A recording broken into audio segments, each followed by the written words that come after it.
Bibliophiles of the internet, my name's Adriana and today I'm here to recommend some Own Voices queer SFF books. This video was inspired by a newly released book called Demon in the Whitelands by Nikki Z. Richard. The publisher Month9Books generously sent me a copy for review, so I'm going to talk a bit about the book and why it fits nicely into this topic. Demon in the Whitelands is an Own Voices queer fantasy dystopian story about Samuel, whose father is a devout cleric and has raised Samuel on the wrath of God and feelings of inherent shame and guilt. Samuel himself doesn't want to become a cleric, and he finds a way out when the town's mayor claims to have captured a violent demon and he needs a new patrol officer to maintain watch over her cell on a daily basis. Desperate for a change, Samuel takes the job and he becomes fascinated with this intelligent, artistic, genderless creature who doesn't seem all that dangerous on the surface. Now, this book does contain triggers for gore, violence, descriptions of graphic injury, hunting and medical procedures, mentions of physical abuse, brief discussions of attempted sexual assault, and the branding of human flesh. But this story also has representation for a character who is non-binary, an amputee, and mute, as well as a main character who is queer, so there's that. It's hard for me to outright recommend this book since its main selling point is that it's so twisted and dark. This story takes place in a small town populated by characters who are uncertain of their futures and afraid of anything remotely resembling a threat. That is what makes Samuel and his father stand out as religious figures, and Samuel himself stand out as a queer young man. At its heart, I think this story is about being different and how our instinct is to fear those who are different instead of learning how to understand and value that difference. The world in this story is built on acts of violence and run by people who want to do other people harm, and it's really interesting to see how someone as soft-hearted as Samuel navigates that world and learns how to evolve within it. And I also found the relationship between Samuel and this demon to be very tender and intimate without leaning towards the romantic. That said, I did want a bit more from the relationships in the story and also from the world building itself, and there was some iffy power dynamic stuff I thought could have been addressed even further, but even so, I was still fully invested in this story every time I picked it up.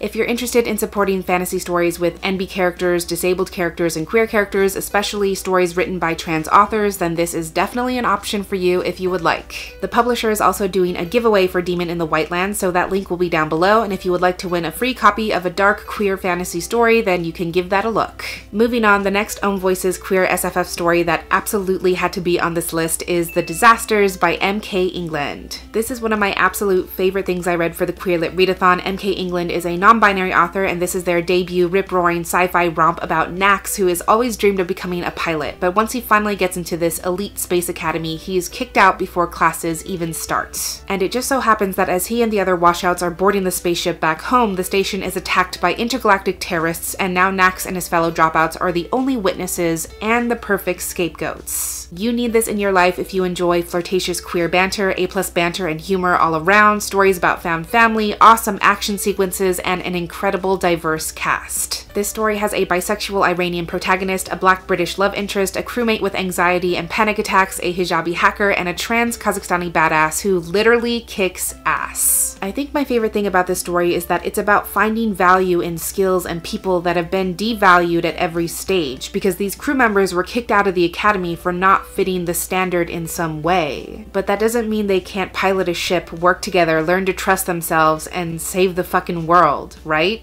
The next book I want to mention should not be a surprise, and that is Peter Darling by the one and only Austen Chant. This is an Own Voices queer and trans retelling of Peter Pan, where Peter was raised as Wendy, but when he finally escapes to Neverland, that's where he's able to become his truest and most authentic self. But this story takes place after Peter goes back home and tries to live how his family wants, and when he realizes that he cannot be that person, he returns to Neverland having grown up somewhat, and now the Neverland he's always known is quite different. I do have a 5 reasons to read video for this book where I just deep dive and gush about how important this story is for trans folks and how it explores that trans people can just exist without owing anyone anything, and I think you should definitely check that out. But I love that this story explores toxic masculinity, especially through a trans lens, and how safe spaces are no longer safe if they don't allow you to evolve and express yourself in a way that's authentic. It's also a tender and beautifully written romance, and I love how Austen Chant plays with this truly unique fantastical setting and how they use that setting to challenge the characters and their relationships. This story, like all of Austen Chant's stories, displays the kind of fulfilling, empowering, transformative love that trans folks and queer folks deserve, and you should absolutely read it because of that alone, if nothing else. Now, if you, like me, love Austen Chant and you've read all of their work, then you need to get excited about Our Bloody Perl by D. and Bryn. This is an Own Voices NB fantasy story with sirens and pirates and soft love. Just let that combination of words sink in for a moment. It's about a non-binary siren who's been captured by a ruthless pirate, and just when they're giving up hope of returning to the sea, another captain captures the ship that serves as this siren's prison, but he is kind, gentle, and empathetic. Turns out when this siren was captured, their original captor paralyzed them from the waist down, making it impossible for them to safely navigate the ocean as is. So this new captain helps nurse the siren back to health, set them up with a mobility aid, and the two of them also devise a kind of sign language together in order to communicate. As I said, this book is soft as fuck, and the dynamic between the protagonist and this new captain is crafted with such care in a way that is so deliberate, and I love how the captain does a lot of work to undo and correct the power imbalance. And because these two characters adopt a kind of sign language mixed with their own respective languages, there's a really beautiful sense of connection and cultural exchange. I think it's also important to distinguish that this main character doesn't self-ID as NB on the page, but rather that it's implied because sirens don't have gender the same way humans do, and they change reproductive organs depending on what the pod needs, so they don't even recognize man and woman as viable identities. However, identifying outside of man and woman is the textbook definition of non-binary, and the author is NB themselves, so as far as representation goes, I still think it's super valid and important. So not only is the protagonist gender non-conforming, but they're also a romantic and disabled and experience PTSD. There's a side FF relationship where one of the characters is trans, the love interest is pointedly non-white, and the characters use sign language, which is all great. This book makes me feel so much, and I think it accomplishes so much when exploring this close, quiet, intimate relationship, and I strongly feel that as many people as possible need to read this book.